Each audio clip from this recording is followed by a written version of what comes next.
Jasmine Carter sat in first class, a powerful Latina CEO, not unfamiliar with luxury and the subtle scrutinizing glances that came with it. She had pre-ordered her usual shrimp bisque and premium ribeye, her go-to choice for every international flight. Everything was supposed to go as planned, but when the flight attendant returned with a forced smile and informed her that her meal was out of stock, something inside her shifted. What should have been a routine flight was about to become the spark for a confrontation, far bigger than anyone on board could have imagined. In that moment, Jasmine knew it wasn't a mistake. It was deliberate. The cold tone, the indifferent shrug, the way they handed her a cold sandwich and a glass of water, while other passengers around her dined on caviar and vintage champagne. None of it was by chance. She wasn't just another customer. She wasn't just another name on the flight list. She was the only woman of color in the cabin, and she could feel it. This wasn't about the food anymore. This was about being pushed to the sidelines, underestimated, and quietly dismissed again. But Jasmine Carter wasn't the type to let it slide. What happened next didn't just shake Altura Air. It forced an entire industry to take a long, hard look at itself. Stay tuned to see how a seemingly small act of prejudice sparked a storm that changed everything. Jasmine Carter boarded Altura Air Flight 803 with an unmistakable air, poised, confident, and in complete control. She didn't need to prove anything. Her name had become legendary in the biotech world. As the founding CEO of CarterGen, the company behind groundbreaking innovations in genetic medicine and public health tech, Jasmine had been named one of the world's most influential women by Forbes for 3 consecutive years. This flight was taking her to Zurich, where she would finalize a multi-billion-dollar international deal. A deal that would not only expand CarterGen into Europe, but also mark the dawn of a new era in biotech led by women of color. Her perfectly tailored charcoal suit hugged her tall, poised frame. Her polished leather heels reflected the luxurious lights from the first-class lounge, and her thick, wavy hair was neatly pinned up. At the back of her neck, Jasmine appeared as a symphony of power and grace. No one could ignore her presence, not even those who were born into the privilege of first class. As she gently placed her Prada handbag in the overhead compartment, a flight attendant approached and nodded politely, but his eyes only brushed over her, as if by reflex, then immediately shifted toward a white male passenger who had just appeared behind her. Jasmine smiled, saying nothing. She had long grown accustomed to the invisibility the world often reserved for people like her, and she knew those moments were always just the beginning of change. Seat 1A, the first position, the best view, and the spot that would set the stage for everything to come. Seat 1A enveloped Jasmine in the quiet luxury of first class, where every stitch on the leather seat, every sparkling drop of champagne in a crystal glass, was designed to cater to those accustomed to sitting at the top of the world. But for Jasmine, the summit of the world wasn't a place given to her. It was one she had to fight for. Each rung, each breath to climb. As with every flight before this one with Altura Air, she had pre-ordered the shrimp bisque to start, followed by a perfectly cooked ribeye steak, paired with a special vintage Bordeaux red wine. Not because she sought to flaunt it, but because that meal had long been her way of affirming her place. Here, a Latina woman among a class usually dominated by white suits, condescending gazes, and symbolic handshakes. Jasmine opened her tablet, her fingers gliding over the touchscreen. On it was the merger contract between CarterGen and a Swiss biotech security conglomerate. This deal wasn't just about market expansion. It was a strategic play in the global competition. She had been plotting for over 2 years. She didn't need to look at the menu. Everything had been arranged in advance, and for a VIP like her, that was always guaranteed. Footsteps echoed softly behind her, measured, sharp. A female voice rang out, gentle enough to send a shiver down her spine. "Good afternoon, ma'am. I'm Megan, and I'll be serving you during this flight." Jasmine looked up, meeting the hard, pale face of the attendant. Megan Whitmore. Blonde hair neatly tied at the nape, a smile proper but insincere, and eyes that didn't bother to mask the cold judgment scanning her from head to toe, right down to the thin gold ring on Jasmine's left hand. "I believe you received my reservation from last week," Jasmine said softly, but firmly enough to make anyone underestimating her hesitate. Megan blinked, then gave a slight chuckle, tilting her head as if acknowledging her. Yes, of course. We'll serve you as soon as the plane is stable. She turned away, but not before leaving behind a barely perceptible sneer. Jasmine furrowed her brow. There was something in Megan's voice and footsteps that felt familiar. Not because she knew this woman, but because she had encountered too many like her. The ones who were overly polite, yet always believed power, came in only one skin color. Another attendant, a man named Stephen, passed by, bowing his head to greet 3 white passengers behind her, calling them by name. Good afternoon, Mr. Hargrove, Mr. Bennett, and Mr. Dalton. It's a pleasure to serve you today. Laughter rose lightly from behind the clinking of glasses. A deep voice spoke up. Well, having caviar before takeoff like this flight's already promising. Jasmine didn't turn her head. She didn't need to, but the chill running down her spine told her something. It had been a long time since she had so clearly seen the invisible line between first class and belonging. She lowered her tablet, her fingers tapping rhythmically on the armrest. Each soft tap was like the beat of an alarm for something soon to happen, and she knew, if Megan thought a meal could define who was important, this woman in seat 1A would show her exactly how wrong she was about that. Jasmine Carter gently looked up from her screen as the sound of high heels tapping lightly on the carpeted floor reached her ears. Megan Whitmore, the familiar face with just enough makeup to appear polished but not enough to conceal her lack of goodwill, stopped beside seat 1A, holding a food tray that wasn't even covered. I'm sorry, ma'am, but we've run out of premium meals. We only have cold chicken sandwiches and water, Megan said, her tone devoid of any regret. Jasmine narrowed her eyes and turned fully to face the attendant. I pre-ordered last week. There's an email, confirmation, booking reference, and even reminder texts from Altura, she replied calmly, but with authority. Megan shrugged, the small notepad in her hand flapping loosely as if it were unimportant. Maybe the system wasn't updated, it happens all the time. She turned and walked away without a single apology, not even a glance back. In that moment, within the luxurious surroundings of first class, Jasmine could no longer hear the murmurs of conversation. Nor could she see the soft yellow light reflecting off the wine glasses of the other passengers. Everything faded. There was only a heavy silence and the cold sandwich, which felt like a slap denying her presence. She watched Megan's back as she walked away. The straight posture, the firm steps, that wasn't the demeanor of someone who had made a mistake. It was willful indifference, the calm apathy of someone who believed Jasmine wouldn't dare speak up. And worse, someone who believed she didn't deserve to be treated the same as the others. Jasmine's gaze swept across the cabin. The white men behind her continued to sip their champagne, chatting about the Asian market, crypto stock strategies. No one noticed anything unusual. Or rather, they were too accustomed to seeing people like her being forgotten. Another attendant, Stephen Clean, walked by and politely stopped to greet the passengers in seats 1C and 1D. It's a pleasure to serve you, Mr. Hargrove, Mr. Bennett, and Mr. Dalton on this flight today. Once again, caviar, hot towels, and champagne refills. No one said a word to Jasmine. No one asked if she needed anything. No one seemed to care that she, the only woman of color in the cabin, was sitting with a tray of food that felt like economy class. Abandoned in a world where she should have earned her place through intelligence, hard work, and resilience. A familiar tension pressed against her ribs, the echo of earlier days when she had swallowed her protests, afraid that speaking up would validate the stereotypes. She had once let a moment like this pass on a corporate flight to San Francisco, and for months afterward, she carried the taste of regret like iron on her tongue. But Jasmine Carter was not the kind of woman to be pushed aside. She didn't say anything. She didn't get angry, but beneath her calm exterior, a quiet storm had begun to rise. A storm that Megan Whitmore, with all her fake politeness and dismissive glare, had no idea she had just sparked. A storm that would sweep away Altura's entire service culture. The faded silver tray placed before Jasmine was a stark symbol of rejection. The cold chicken sandwich nestled between 2 thin slices of bread, wilted lettuce, a cheap napkin, and a half-filled glass of water.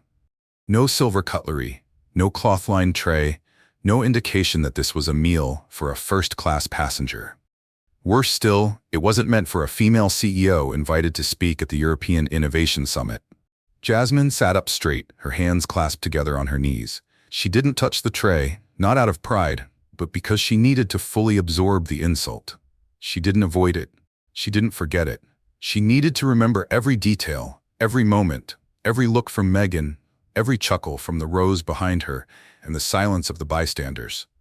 6 white men, 6 custom-tailored suits, 6 glasses of champagne raised in unison under the soft light of the cabin.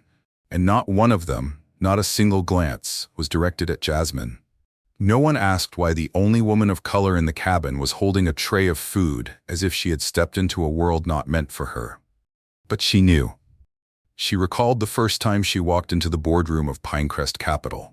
It was when she was 35, invited to present the first genome security platform she had developed herself.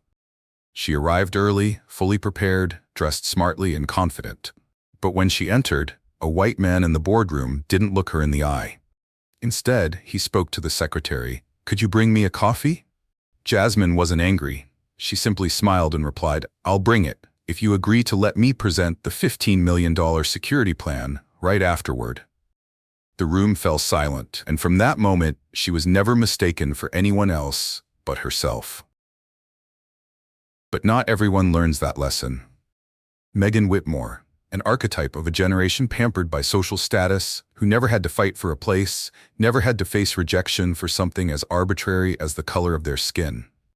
She may not shout racist words or use crude language, but the way she shrugged, the way she didn't bother to apologize, the way she walked away without a second glance. This was the language of modern discrimination.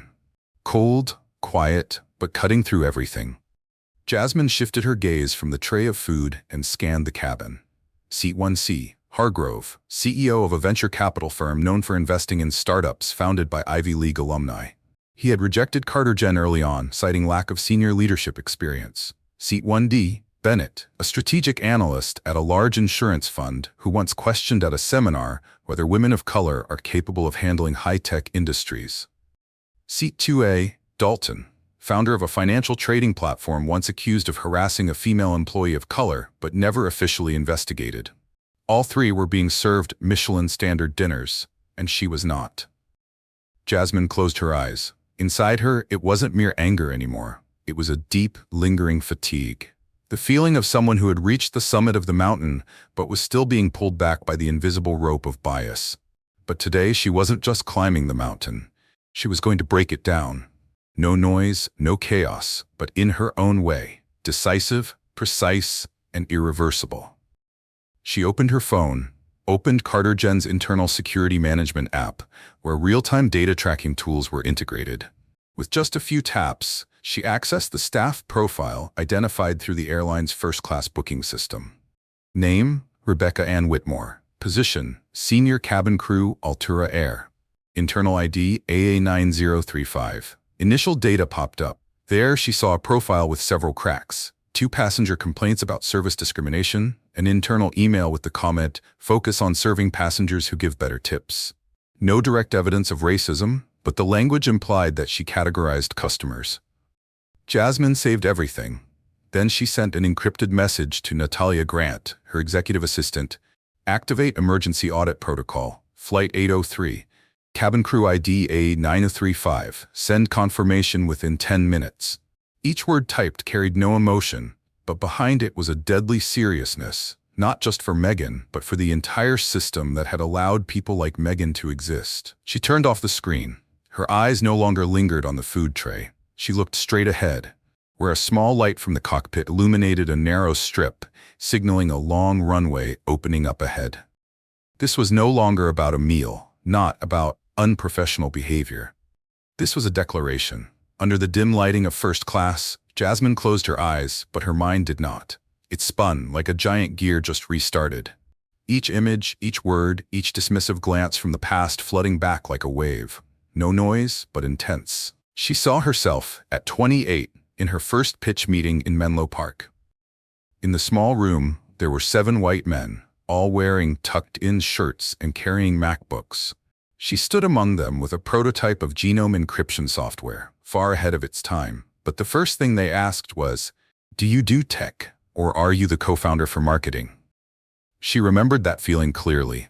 The feeling of stepping into a casino where every card had already been dealt, and the chair she was given was the one left over when no one cared. But she didn't back down. She didn't retreat. And in the end, her model was the one the Department of Health adopted 3 years later. Later, she saw herself at 36 at a biotech conference in Berlin when a journalist asked, "As the first Latina woman to make the top 10 CEOs under 40, do you think your success is due to luck or gender equality policies?" Jasmine looked him straight in the eye, smiling like a knife drawn from its sheath. "I think success comes when you work 3 times harder than everyone else, are doubted 10 times more, and keep moving forward as if no one can stop you." The lights on the plane gently changed from yellow to a soft blue. The pilot announced they were flying over Canadian airspace, 8 hours from Zurich. A ding rang, signaling that the main meal service had begun. A new attendant, Stephen Clean, began moving between the rows. Jasmine opened her eyes, still sitting in place, her gaze fixed out the window. Outside, the endless night stretched on, but inside her another battle was being prepared. A battle that didn't need gunshots, but could shake an entire system. At the heart of that battle was Megan. Megan Whitmore was not a clear villain. No extreme behavior, no openly racist remarks, no blatant insults, but that was the danger she carried within her. A discrimination that had been legitimized into professional demeanor, masked by a fake smile and insincere apologies. And the most telling part, the system had allowed it to continue. It had allowed someone like Megan to rise to senior cabin crew without being stopped, without warning, without oversight, because people like Jasmine, too busy surviving, didn't speak up. Jasmine knew well. There was a kind of discrimination that never shouts down office hallways. It quietly pushes you off the priority list. It calls you guest, but never by your name like the others. It forgets your pre-ordered meal, but never forgets a white man's meal next to you. And that's why today she wouldn't stay silent. She tapped lightly on her smartwatch. A safety signal was sent to Natalia Grant. Status confirmation check. Flight attendant ID A9035. Background: validate behavior per International Airline Services Alliance protocol. 3 minutes later, the screen displayed a message. Full profile accessed. 2 customer complaints within 12 months. 1 internal transfer for unprofessional behavior. No formal disciplinary action taken. Jasmine nodded slightly. Once again, the system chose silence, but this time, she was going to make the system speak. The truth. When Stephen Clean approached the row of seats, she signaled for him to stop with a subtle hand gesture. "I have a question, Mr. Clean," she said, her voice light but each word like a cold needle piercing through the fine fabric of the airline's reputation. Stephen leaned slightly forward. "Yes, Miss Carter?" "I'd like to know, according to Altura's internal policy, when passengers pre-order premium meals, what criteria are prioritized when there is a shortage of supply?" Stephen hesitated. "Usually it's based on the order time and flight frequency. I'm a Diamond Plus member. Ordered my meal 7 days ago and received confirmation from the system," she said, her eyes never leaving him. "I understand." Stephen awkwardly looked around, avoiding Jasmine's gaze. It could be a system issue or temporary priority from the crew. Jasmine said nothing more. She smiled politely, then turned her face away. She had enough. And now, in the softly lit first-class cabin, while others thought this was just a regular flight, Jasmine Carter was rewriting history. Not with a speech, not with a camera, but with evidence, action, and a resolve that no one could break. Not angry. Not questioning. No need for loudness or outrage to assert her presence. Jasmine Carter had long learned that true power didn't lie in volume, but in action. Actions that were timely, precise, and irreversible. She opened her phone, her finger lightly swiping across the touchscreen, as if sending a simple message to a friend. But what she typed, short and decisive, was an order that would kick off an internal investigation capable of shaking the entire system. Activate internal audit procedure. Flight 803 crew records required. Confirm. Just 6 lines. 6 lines that could end anyone's career. 6 lines that would force Altura's board of directors to sit down, not to discuss service or marketing, but to confront the truth they had avoided for years. Natalia Grant, Jasmine's senior executive assistant, was trained not only to manage tasks, but also to handle crises. truly at the corporate security level. And when she received this message, Natalia didn't ask, "What happened?" or "Are you okay?" She responded in true CarterGen style. Received, data retrieval in progress. Jasmine tucked her phone into her jacket pocket. No words, no expression. Meanwhile, across the ocean, an entire chain of servers had been awakened. Passenger data, service logs, Altura Air employee records were being accessed, filtered, and verified against the standards of one of the highest-level security systems globally. In the first-class cabin, no one knew what was happening. The laughter continued behind her. Hargrove and Bennett were debating European digital currency, while Dalton was on his third glass of champagne. Megan Whitmore was still circulating between the rows with her professional fake smile, continuously asking the gentlemen if they needed more hot towels. But she never looked back at Jasmine, because in her mind, Jasmine had already been classified. Unimportant. Jasmine remained still, but her ears caught every detail. She noticed the way Megan smiled brightly when asking Mr. Bennett, "Would you like to try the company's chocolate mousse?" The way she bent lower than usual when pouring wine for Mr. Hargrove. The way she gently touched Mr. Dalton's hand when offering a toast. It was all selective, and it all pointed toward a certain type of customer. Not her. 12 minutes after the first message, Jasmine's watch vibrated lightly. An encrypted message was sent, accompanied by a large PDF file and 2 internal links. She opened the file, her eyes scanning the first line. Flight attendant behavior record. Rebecca Ann Whitmore, ID AA9035. Beneath it, quiet but sharp notes. May 2023. VIP passenger complaint about being served the wrong meal 3 times consecutively. Signs of favoritism toward guests of the same class. August 2023. Internal report on unprofessional comments in the crew break room. November 2023. Crew operations requested temporary suspension due to behavioral factors affecting service reputation. All incidents ended with one brief note, no formal disciplinary action taken. Jasmine clenched her right fist, but her face remained calm. Not a hint of anger showed on her lips or eyes, just a cold confirmation. She was right, and they were wrong. And worse still, they had let it continue. Megan was not just a flawed individual. She was the product of a culture that had long rationalized discrimination by excuses like overload, system error, or insufficient grounds for action. It was this culture that had created people like Megan, and today it would have to face the consequences. Jasmine scrolled down the screen, switching to another attached file. This was a list of all crew members on Flight 803. She marked 3 names with high-frequency complaints, including Megan. Then she extracted a section of Altura's internal policy. Any discriminatory or biased behavior in service, even without direct verbal evidence, if corroborated by repeated actions, will be dealt with according to industry ethical standards. She smiled, not because of triumph, but because she knew today her silence was no longer weakness. It was power. She pressed the send button to send the summary report with an investigation request to the CEO of Altura Air, while CCing 3 legal advisors she had previously worked with on discrimination lawsuits. No calls needed, no press conferences, no social media. Just one line. Request internal investigation into Flight 803 crew. Urgent. Then she folded her phone closed, her eyes, and leaned her head back against the soft leather seat. The sky outside remained calm, but under those clouds a storm was forming, and Jasmine Carter was the eye of the storm.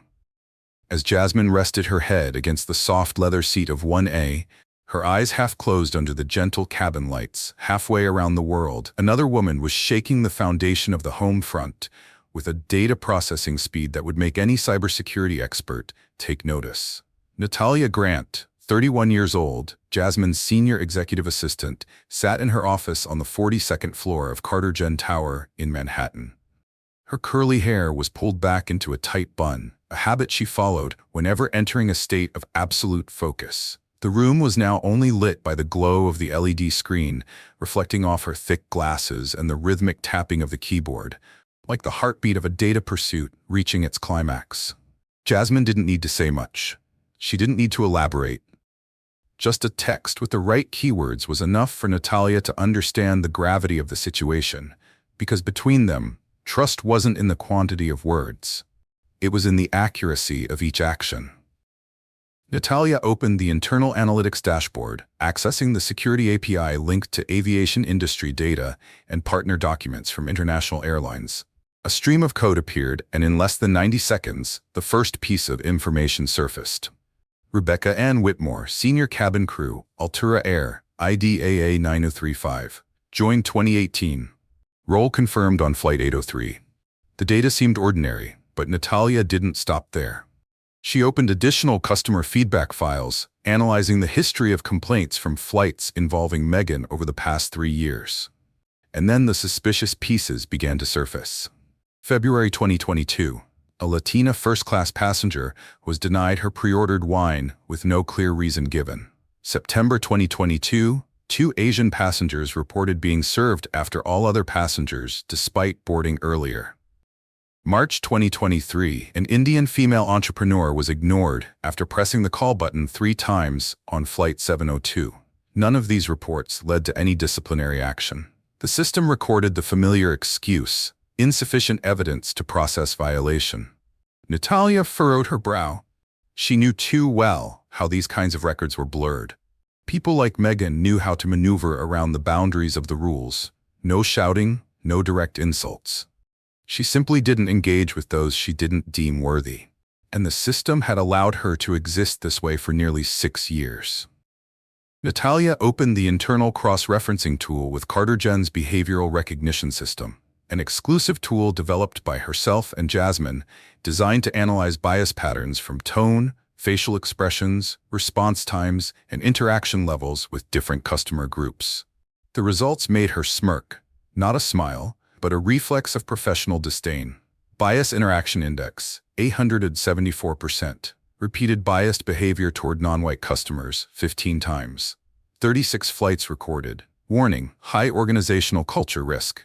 Recommend deeper investigation. Natalia marked all the data points, created a PDF report with encrypted validation, and linked it to the internal evidence library. She sent the report to the command-level review inbox, the channel reserved for serious cases affecting strategic partners or brand reputation. She attached a note, systemic discriminatory behavior, Flight 803 crew, sent per Jasmine Carter's request.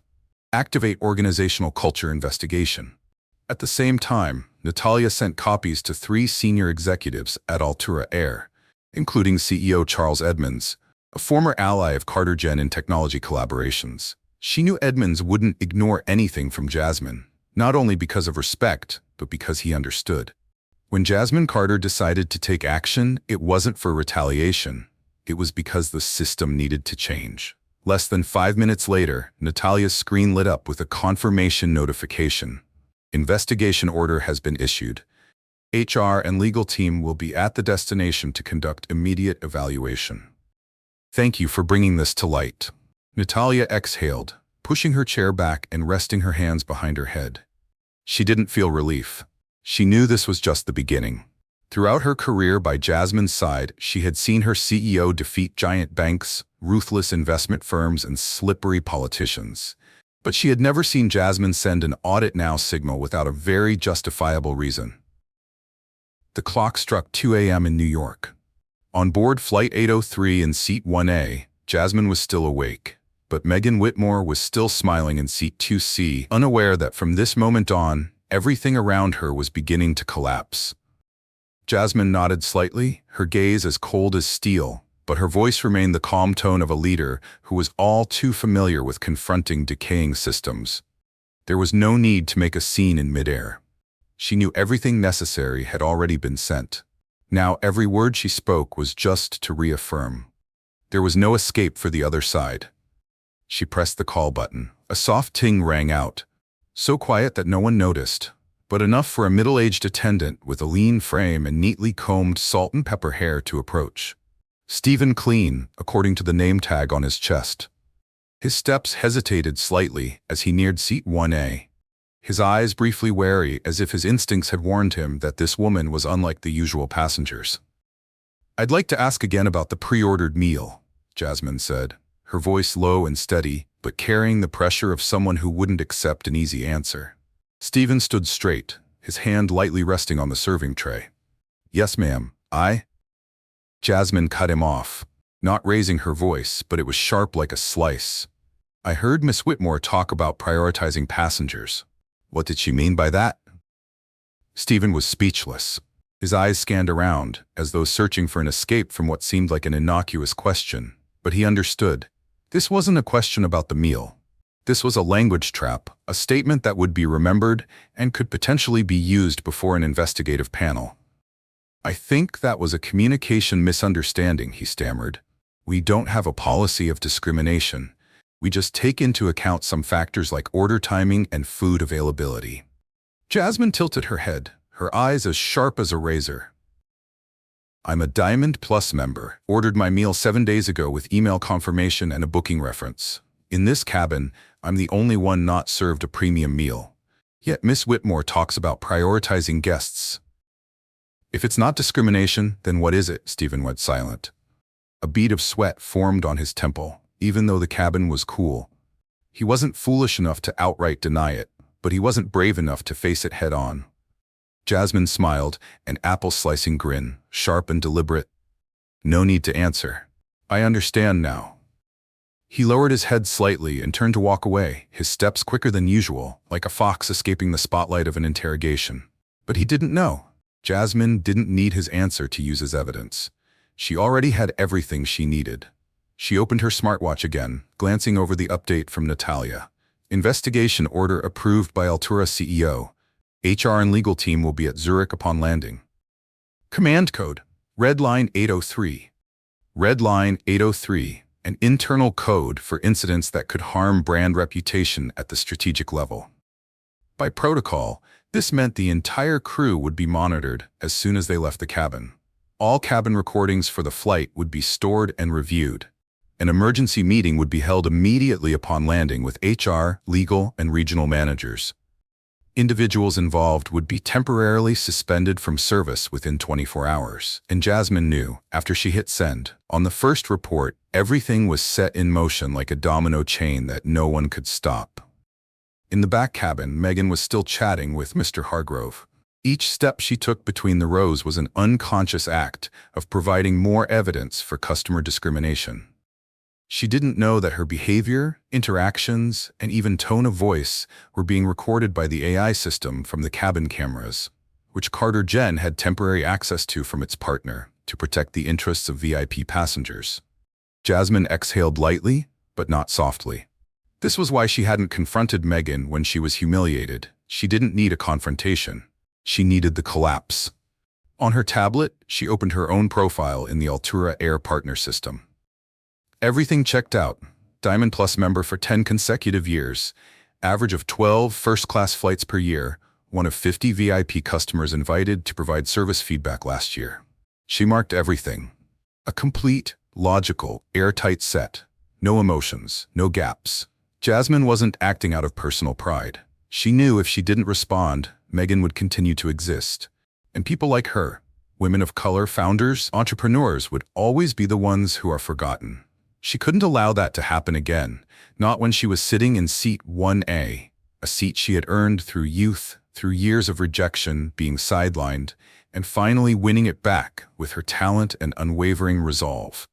The plane gently shook as the pilot announced they were preparing to descend. Megan passed by again. Her eyes slid over Jasmine. Still indifferent, still the way she looked through others without stopping. Still the silent contempt that Jasmine had become all too familiar with throughout her career. But this time, that silence would be forced to speak. As the plane touched down, the screeching sound of the tires against the runway resonated through the cabin like a silent signal. Everything from this moment on would be different. Jasmine Carter opened her eyes as she felt the plane descending, her head tilting slightly as if measuring the movement of the air. But in reality, she was listening. Listening for the small sounds that only those who had survived billion-dollar negotiations could discern. The squeal of the wheels, the soft sigh of relief from the passengers, the hurried footsteps of the crew. She didn't rush to unbuckle her seatbelt. Her smartwatch had vibrated twice in less than a minute, notifying her that every link in the chain was ready. Natalia had completed sending the full behavioral analysis report, including cabin video footage showing Megan's selective favoritism, the service time discrepancies between passengers, and images from passengers who had secretly recorded Megan refusing Jasmine's meal order. The final message had been sent no more than 3 minutes before the plane touched down. It contained just one line: transfer file to Service Ethics Board. Execute at urgent level, code Zurich 1A. When the plane taxied down the runway and came to a stop, Jasmine gently unbuckled her seatbelt. No rush, no expression. She stood up, adjusted the hem of her blazer, and placed her leather bag neatly over her left shoulder. She stepped into the aisle, her steps firm but unhurried. Behind her, the passengers were still rummaging through their luggage, chatting and waiting at the plane door. 2 people in dark suits were waiting. One was Brandon Ellis, the regional CEO for Europe at Altura Air. The other was a petite woman with sharp eyes wearing a name tag that read, Legal Affairs, Zurich Division. Both bowed their heads as Jasmine stepped out of the cabin. Welcome, Miss Carter. We sincerely apologize for. Jasmine didn't stop walking. She merely glanced at them, then said loud enough to be heard, No need to apologize. This is just the beginning. She said no more. No handshake, no looking back. But right behind her, both Brandon and the legal representative straightened up, their expressions changing. They had read the report. They knew exactly what awaited them behind that business-class welcome door. And they knew this mistake by the airline was not just a service incident. It was a cultural flaw. And now they were paying the price. At the same time, the cabin crew began to exit the plane via the rear exit. As usual, Megan Whitmore walked with the group, still wearing her composed face, believing that everything was fine, that tonight she would be at her usual hotel, ordering her favorite martini and telling her friends about a troublesome passenger on Flight 803. She didn't know that at the end of the exit lane, 3 people in black suits from the HR and crisis coordination team were standing, waiting. And as Megan approached, she saw one of them raise a tablet displaying the message. Flight 803 crew, please proceed to the emergency meeting room. Megan's face froze for a moment. Her eyes darted around, trying to find any sign of confusion, but the gaze of her colleague Stephen Klain was equally silent, unwavering. No one said anything. No one was laughing anymore. The tremor had begun, and she was at the epicenter. Jasmine walked through the Zurich airport lobby, where VIP staff were ready to escort her to the conference delegation's hotel. Her phone vibrated lightly, a message from Natalia. They've started. Gathering testimony. Whitmore has been suspended from service. The matter will be presented in the board meeting tomorrow morning. She didn't reply right away. She stepped into the waiting black limousine. As the door closed, the light outside was completely cut off. Jasmine leaned back into the soft leather seat, her eyes fixed ahead. She knew what happened today was not just about her. It was a milestone. A wordless declaration, but stronger than any speech. This was no longer a reaction. This was a cleansing. As Jasmine's limousine disappeared from the airport gates, a series of red-flagged emails with the subject line, Urgent Incident Flight 803, Immediate Board Review Required, simultaneously appeared on the screens of the Altura Air leadership at their headquarters in Zurich. An emergency meeting was called within 30 minutes. All regional executives, legal advisors, customer service directors, and the head of the cabin crew management department were required to attend. The meeting notice came with a brief appendix. Complainant, Jasmine Carter, CEO, CarterGen. The moment that name appeared, the atmosphere in the conference room seemed to thicken.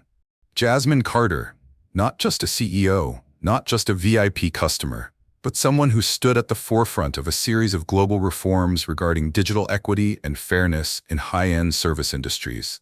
A woman once listed by Time as one of the people changing corporate culture in the 21st century. And now she was at the center of an incident that Altura's system had allowed to occur, right in seat 1A. Charles Edmonds, the current CEO of Altura, known for his reformist thinking and commitment to transparency, sat quietly at the head of the table. In front of him was a thick printout, 23 pages. Behavioral Discrimination Report on Flight 803. Emergency Situation. Under the Global Service Ethics Code.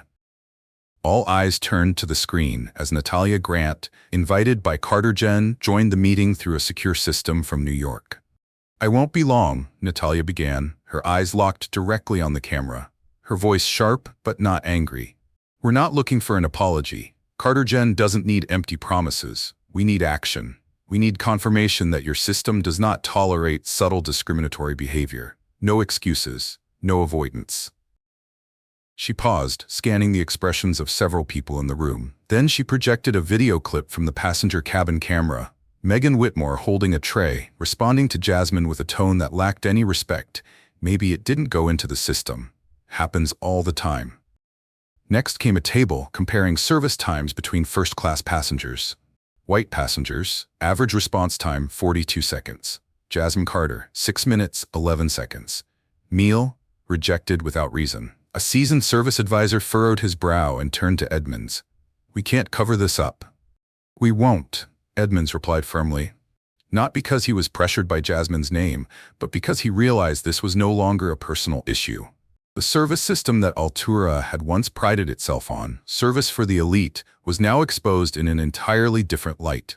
A service structure where elite was defined not by achievements, but by race, gender, and outdated societal norms.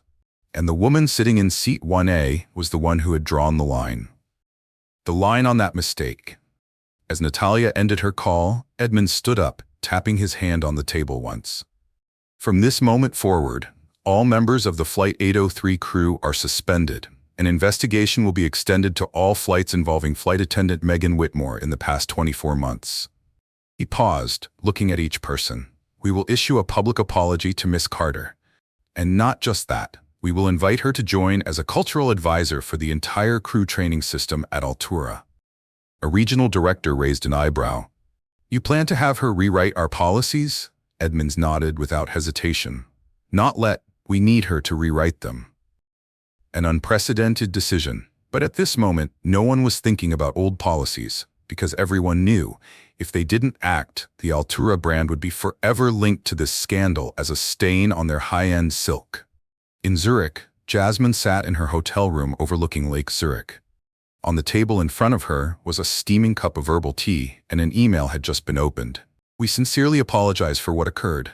A comprehensive investigation has been initiated. We would be honored to invite you to join our Cultural Reform Advisory Team. This is not only an honor, but a responsibility we believe only you can undertake. Charles Edmonds, CEO, Altura Air." Jasmine didn't smile. She lightly tapped her fingers on the table. 3 sharp taps. Her eyes fixed on the lake, quietly enough to understand that the earthquake she started from a cold sandwich tray had now caused an entire industry to take a hard look at itself. The cabin crew of Flight 803 stepped off the plane with their usual demeanor, relaxed, relieved after a long journey. Megan Whitmore led the group as usual, her high heels tapping lightly against the terminal floor, her blonde hair still neatly tied up, and a smile on her face that looked more like a mask worn too long to distinguish the real from the fake. For Megan, the flight had been nothing special. A minor issue with a difficult passenger, just like the dozens of times before. In her mind, Jasmine Carter was simply an overly sensitive businesswoman who overreacted because she didn't get her seafood soup or steak, making a fuss over a sandwich tray. What a drag, Megan thought to herself. But as they passed through the door leading to the crew exit, no one in the group was smiling anymore. It wasn't a red carpet waiting for them. It was a line of people standing in wait. 3 men in black suits from the Internal Security Department. 2 senior HR personnel in Altura Air uniforms, but with red name tags, signifying they were from the Emergency Internal Investigation Team. A lawyer holding an iPad with the company logo and a thick file stamped with confidential ethics review. No one in the crew said a word. The solemn atmosphere, the bright white light shining down onto the marble floor, made it feel more like standing in a courtroom than an airport hallway. The woman standing in the center of the group, Karen Dufresne, head of global service culture at Altura, stepped forward, her voice not loud, but as sharp as a freshly honed blade. "Please, the Flight 803 crew proceed to Emergency Interview Room 2. This is a mandatory meeting in accordance with Article 63 of the Global Service Ethics Code." A male flight attendant behind Megan glanced at her, his eyes confused, but Megan stood still. She opened her mouth, probably to ask, "What's going on?" But Karen's gaze made her swallow her words. The list was ready. The files were locked. They were no longer flight attendants finishing their shifts. They were individuals being investigated for serious violations of professional ethics. They were led down a narrow hallway with 6 separate rooms. Each person had a room to themselves. No phones were allowed, no assistants present. Each room had a camera recording, a senior staff member, and a lawyer observing. Megan sat in the chair, her back straight, trying to stay calm. But inside, she could feel the turmoil beginning. The woman sitting opposite her opened a file, her eyes never leaving the lines. "Miss Whitmore, we will ask you a few questions based on your service data for Flight 803, as well as prior flights in the past 24 months. This interview is being recorded and may be used as evidence in internal disciplinary procedures, including immediate dismissal if any violations are substantiated." Megan swallowed hard. Her lips felt dry. The investigator opened the tablet. A video played. It was the moment she had told Jasmine Carter. Maybe it didn't go into the system. Happens all the time. Jasmine's gaze in the video wasn't angry. It was unnervingly calm. "Do you remember this situation?" Can you explain why 5 other passengers received their pre-ordered meals, but the guest in 1A did not?" "I think maybe the system malfunctioned." "We've checked. The system confirmed the order from 7 days ago and internal confirmation at boarding. Would you like to add anything?" Megan could no longer respond. Her eyes began to panic. She was facing something she never thought would happen to her: the real consequences. Every time she denied a meal, every shrug, every unkind word had been recorded. Not on paper, but through behavior, through eyes, through cameras, through the countless invisible gazes that had grown tired of enduring. And this time, the person in 1A wasn't silent like the others before. At Altura's Zurich headquarters, Charles Edmonds sat alone in meeting room 1. On the table in front of him were 3 reports just submitted from the preliminary investigation team. Each had a brief title: Rebecca Whitmore, Proposal for Indefinite Suspension Systemic Bias, Proposal for Comprehensive Training Reform, Official Proposal, Appoint Jasmine Carter as Independent Advisor for Diversity and Service Culture. Edmonds didn't need to read them again.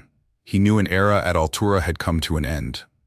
Not because the media uncovered it, not because customers were outraged, but because a woman stepped off from seat 1A with the calm of someone who understands that justice doesn't need to shout to be heard. That very afternoon, an internal memo was sent to all Altura employees across international branches. The subject line was bolded and tagged: Urgency, Priority Response Required, Immediate Suspension of Employee Megan Whitmore, Initiating Comprehensive Training System Reform. The document was personally signed by CEO Charles Edmonds, accompanied by a rare direct statement from a luxury airline. "We acknowledge that certain subtle discriminatory behaviors have been overlooked within our internal system. This is the moment Altura Air must take responsibility. And more importantly, change." At the HR office in Zurich, Megan Whitmore sat with her head down, still clutching her personal report. Her face was pale. Not because of the suspension, but because she was realizing that everything she had once thought of as the norm had now become evidence. And worse, everything had already been documented. Emails that had previously seemed like casual office banter were now being analyzed in depth by the language monitoring system. Those black passengers act like they're CEOs. People of color often need attention. I deal with them lightly, just to get it over with. Met a Michelle Obama wannabe today. Bread and water is enough. In the past, these lines had passed through the inbox like any other hallway gossip. But now, from a legal and organizational culture standpoint, they had become irrefutable evidence of a covert system of discrimination. A system that didn't use loud words, but the shrug of a shoulder and a glance of disrespect. It wasn't just Megan. 2 other members of the crew, including Stephen Klein, who had avoided answering Jasmine, were also placed under behavioral surveillance. Their previous flights, the silent complaints from minority passengers, the times they forgot to serve or accidentally didn't respond to the call button, all were being revisited. Beyond the confines of the airline, the seismic shock was already spreading. Less than 24 hours after the incident, major news outlets began reporting. The New York Times, Latina CEO discriminated against on plane. Power is no longer silent. The Guardian, one denied meal and the entire luxury service system is exposed. Forbes, Jasmine Carter, from victim to leading the global service culture reform. In a 3-page feature on the Washington Post's social equality section, the video clip of Jasmine speaking just one line in the cabin was shared millions of times. I understand now. It wasn't an accusation. It wasn't a retaliatory blow. It was a statement that she had seen it all and she wouldn't let it happen again. Shortly after, a social media campaign called #Seat1A began to spread. Thousands of people shared their stories, times they had been pushed aside, ignored, treated as invisible because of their skin color, gender, or background. And at the end of each post, there was one line, "Because I don't sit in Seat 1A, but I deserve respect." Altura's New York office received over 9,000 emails requesting cultural reform. The London External Relations Department received documents from 3 major investors demanding an internal seminar on diversity.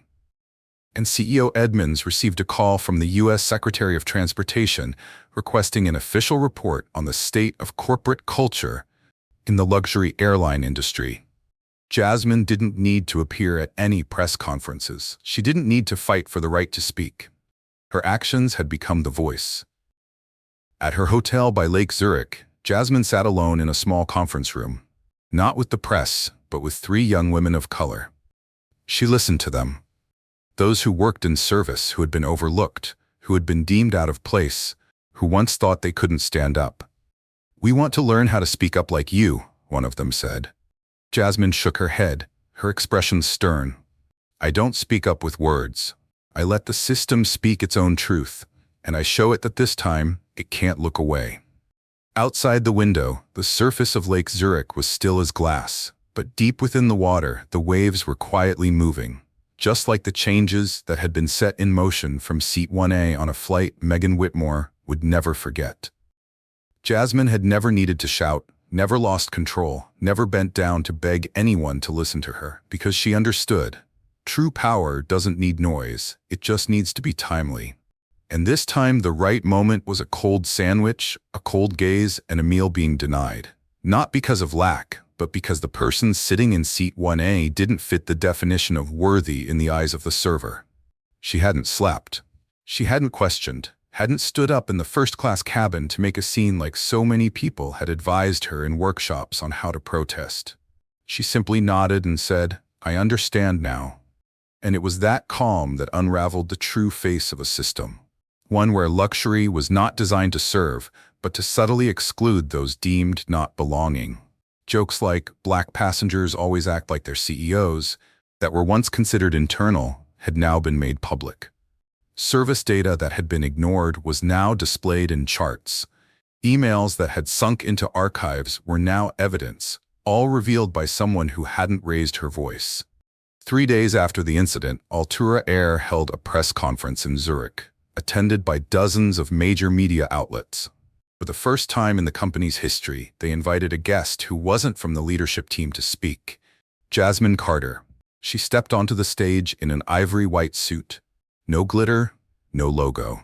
Just a small black bird-shaped pin on her collar, symbolizing the Seat 1A coalition she had founded with other women of color leaders to advocate for fairness in luxury services. There was no prepared speech, no media team standing behind her. She simply held the microphone and spoke with a steady, clear voice, each word like an arrow piercing through the veneer of grandeur.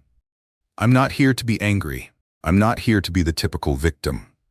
I'm here because there are people sitting in Seat 34F or the seats next to the bathroom who are considered unworthy of attention just because of their skin color, their accent, or because they don't know how to call out the right wine on the menu." She looked directly at Altura representatives, but didn't criticize. She let the truth speak for itself. "I'm not asking for a meal. I'm asking for a system that doesn't exclude me simply because I don't look like the usual passengers in Seat 1A. She spoke about Megan Whitmore, but didn't mention her name. She spoke about how flight attendants memorized the names of 3 white passengers, but only referred to her as the guest. She spoke about the feeling of being seen, but never truly acknowledged. Then she stopped. The lights on the ceiling suddenly shifted from cold white to a warm yellow tone. For a moment, no one moved. No further words were needed. After the press conference, a series of progressive changes began to unfold within Altura. Mandatory training for 100% of flight attendants on unconscious bias and equity in luxury service. Creation of a direct feedback channel for VIP passengers with a rapid response team on organizational culture. Invitation to Jasmine Carter to serve as a strategic advisor for the Redefining Luxury program.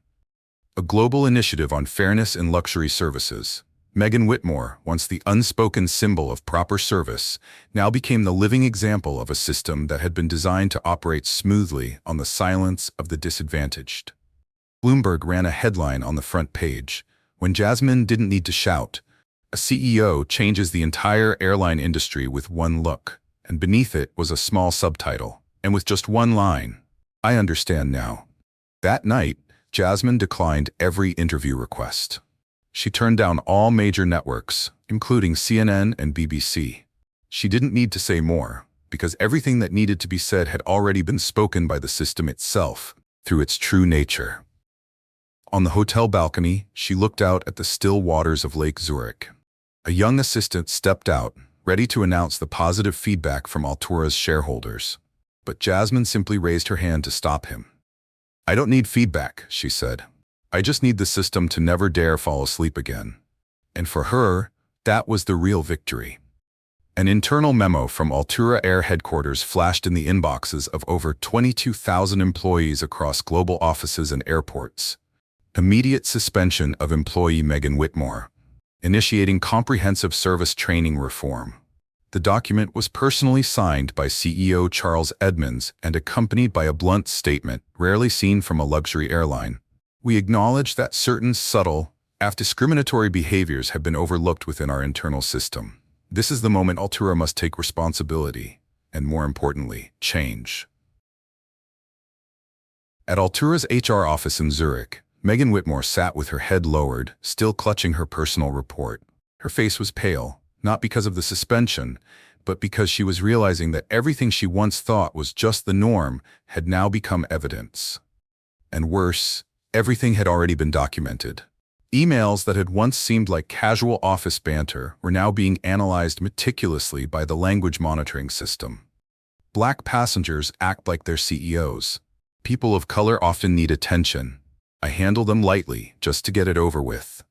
Met a Michelle Obama wannabe today. Bread and water is enough. Previously, these lines had passed through the inbox like any other hallway gossip. But now, from a legal and organizational culture perspective, they had become irrefutable evidence of covert discrimination.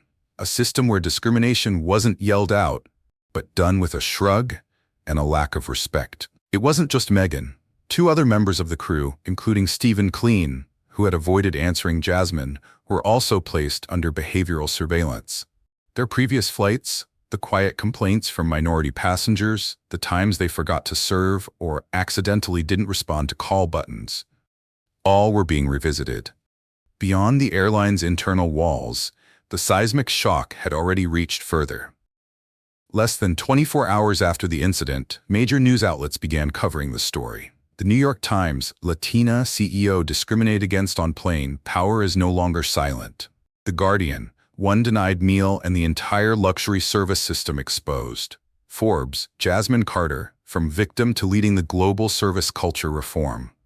In a 3-page feature in the Washington Post social equality section, the video of Jasmine speaking just one line in the cabin was shared millions of times. "I understand now." It wasn't an accusation. It wasn't a retaliatory strike. It was a statement that she had seen it all and she wouldn't let it happen again. Soon after, a social media campaign called Seat 1A began to spread. Thousands of people shared their stories. Times they had been sidelined, ignored, treated as invisible because of their skin color, gender, or background. And at the end of each post there was one line: "Because I don't sit in Seat 1A, but I deserve respect." Altura's New York office received over 9,000 emails requesting cultural reform. The External Relations Department in London received documents from 3 major investors demanding an internal seminar on diversity. And CEO Edmonds received a call from the U.S. Secretary of Transportation requesting an official report on the state of corporate culture in the luxury airline industry. Jasmine didn't need to appear at any press conferences. She didn't need to fight for the right to speak. Her actions had become the voice. At her hotel by Lake Zurich, Jasmine sat alone in a small conference room, not with the media, but with 3 young women of color. She listened to them, those who worked in service, who had been overlooked, who had been deemed out of place, who once thought they couldn't stand up. "We want to learn how to speak up like you," one of them said. Jasmine shook her head, her expression stern. "I don't speak up with words. I let the system speak its own truth, and I show it that this time it can't look away." Outside the window, the surface of Lake Zurich was still as glass, but deep within the water, the waves were quietly moving, just like the changes that had been set in motion from Seat 1A on a flight Megan Whitmore would never forget. When Altura Air officially announced the Reform First Class Culture Program, comprehensive, mandatory reform of the first-class service culture with no exceptions, Jasmine Carter had left Zurich 3 days earlier, returning to the U.S. in silence. No press conference, no closing speech, no round of accolades. She didn't need any of that. She had never needed the spotlight to prove her presence. What she left behind wasn't on the front page of newspapers or compliments from fellow CEOs. She left behind a new standard. True power doesn't need to raise its voice. It just needs the right action at the right time. A seemingly small action, pressing the call button, asking about the denied meal, sending a message to her assistant, had forced an entire system to bow its head and correct itself. The behavior that others would call sensitive or overreacting was actually the beginning of a silent revolution in the luxury service industry. And from that day on, when a black passenger, whether a business person, artist, activist, or a single mother flying first class for the first time, boards a plane, they would no longer be seen as a stranger in a world designed not for them, because no one would know who was sitting in Seat 1A. It could be a CEO, an investor, a global biotech platform founder, or perhaps simply someone with enough strength not to bow down to discrimination, even when it's hidden beneath a pristine white towel and a standard service smile. At the CarterGen office on a weekend afternoon, Jasmine sat handwriting a letter. Something rare in the age of digital communication. She used blue ink, crisp white paper, and handwriting as neat as the strategic thinking that made her famous. The letter wasn't addressed to Altura's CEO. It wasn't for the board of directors, not for the media. It was for a 16-year-old girl in Florida who had written to her after reading the Forbes article, saying she had been told by her career counselor, "Someone like you should probably stick to the service industry. High tech is beyond you." In the letter, Jasmine wrote, "People will think you don't deserve positions they've never seen someone like you in. Don't be angry about that. Just remember, you don't need to make a scene to prove yourself. You just need to show up at the right time and never walk away." And at the end, she wrote one last line. "P.S. Don't forget, you have the right to sit in Seat 1A. If they say no, ask them who this system was designed for." Months later, at an international conference on fairness in service industries, a video clip was shown as an introduction. The image of Jasmine sitting in first class in front of a cold sandwich tray. No dialogue, just soft background music. The clip was recreated from the passenger camera's perspective, the very clip that had been shared more than 20 million times with the hashtag Seat1A. Everyone in the room, from hotel chain managers to airline executives, sat in silence, and they understood. The issue was never about the food. It was about a service attitude built on prejudice. It was the absence of resistance in the past, and it was the timely presence of a woman they had once overlooked. Jasmine boarded the plane for a new business trip that fall, this time from Atlanta to Cape Town. As an honored speaker at the Global Leadership Forum, she didn't request any special privileges, didn't mention her name to the ground staff. But when she entered first class, she noticed something she had never seen before. A small nameplate placed in front of Seat 1A with the simple inscription, "Reserved Seat of Change," and at the bottom 3 words, "We remember you." Jasmine smiled lightly, no words needed. She sat down, fastened her seatbelt. The plane began to taxi. The sky was still blue, but now it was wider because there was room for those who were once seen as not belonging. A denied meal, a cold gaze, an action that seemed small, had uncovered an entire system of discrimination hidden behind the polished veneer of luxury. Jasmine Carter didn't shout, didn't demand, didn't seek revenge. She simply and quietly made an empire reflect on itself. And from that moment, change forever. Her story is a reminder. We don't need to shout to be heard. Just the right action at the right time. So, what about you? Have you ever been overlooked in a space where you rightfully deserve respect? Will you choose silence or speak up? Share your thoughts in the comments below. We'd love to hear your story. If this story made you reflect, hit like, share to spread the message, and don't forget to subscribe to the channel to catch the next inspiring journeys. Because sometimes, all it takes to change an entire system is someone sitting in the right seat.